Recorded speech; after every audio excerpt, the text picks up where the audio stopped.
Solana has already crashed 60% plus since the downfall of FTX and the close ties of Sam Bankman-Fried investing in Solana and other Solana-based platforms like Serum, their decentralized exchange.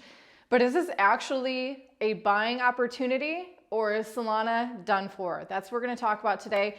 This is not financial advice. Please do your own research, and the purpose of this is just for entertainment, educational purposes only. My name is Heidi. This is Crypto Tips. If you guys want to know what we're doing with our cryptocurrencies and why, check out the CT Club. A link for it is down below in the video description. In other news today, we have Caroline, the CEO of Alameda Research, has fled Hong Kong and now she's in Dubai, probably trusting on that there's no extradition agreement between Dubai and the US, but from little birdies that I hear in Dubai, they will kick you out if it's a big enough offense. So I would not declare Dubai to be such a safe spot.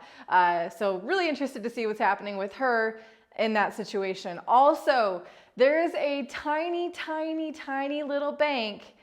Let me see if I can show you guys a photo of it, if it'll show up here. Should I turn your brightness up on your phone? No, I got it. Yeah. So that little bank has 3 employees, is owned by FTX, and they have valued it at $115 million.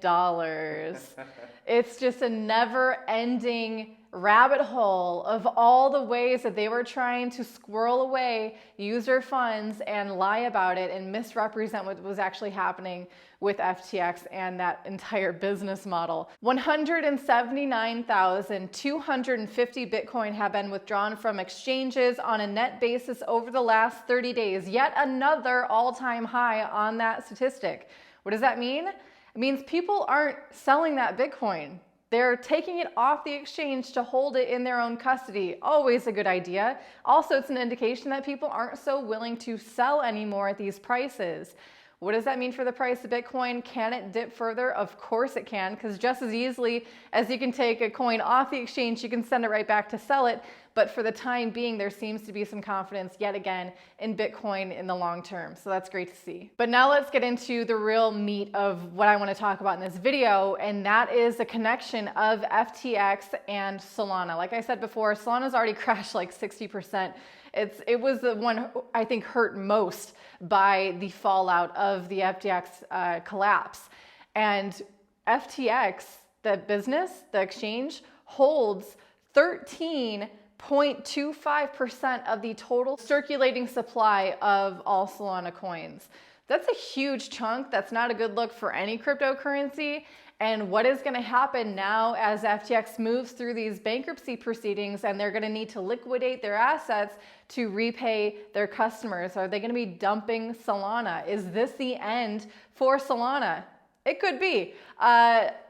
There is no guarantees in this cryptocurrency space. There's potential for both sides of the story to play out. Either Solana, this is one heck of a buying opportunity, or we're going to watch it kind of fade into oblivion, just like Sam Bankman-Fried.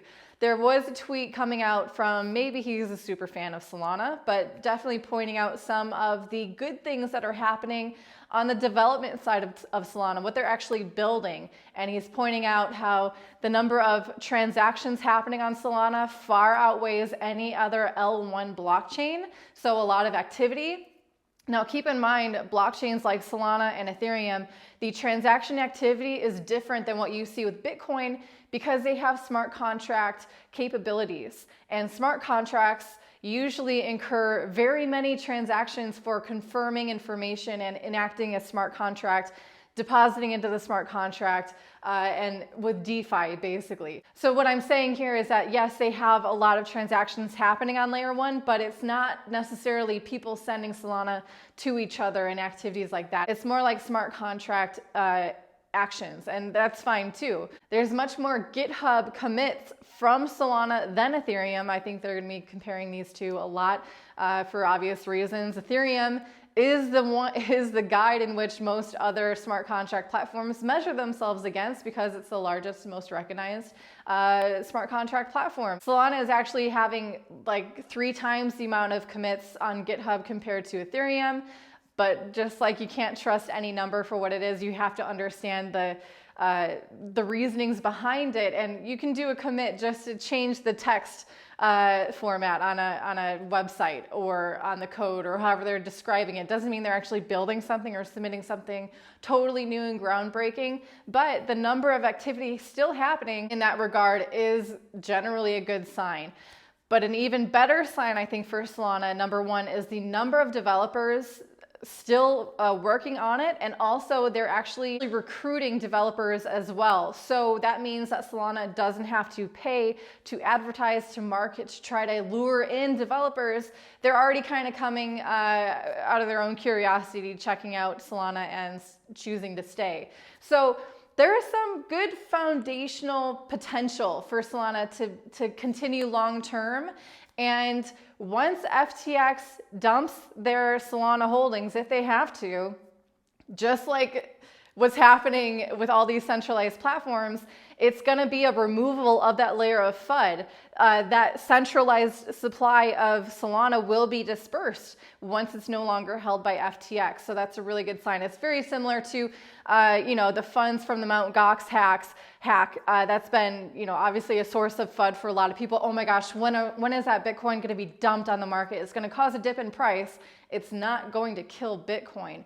So basically, if you're still holding Solana, you're going to be left hoping that if or when they dump Solana, that Solana still has enough activity, real activity happening on it, that it will absorb it and move past it and be a better project for it. So that's my 2 cents. Thank you guys for tuning in. If you don't mind, I appreciate it if you hit the like button and hit subscribe. Check out the CT Club down below. Lots of cool information there.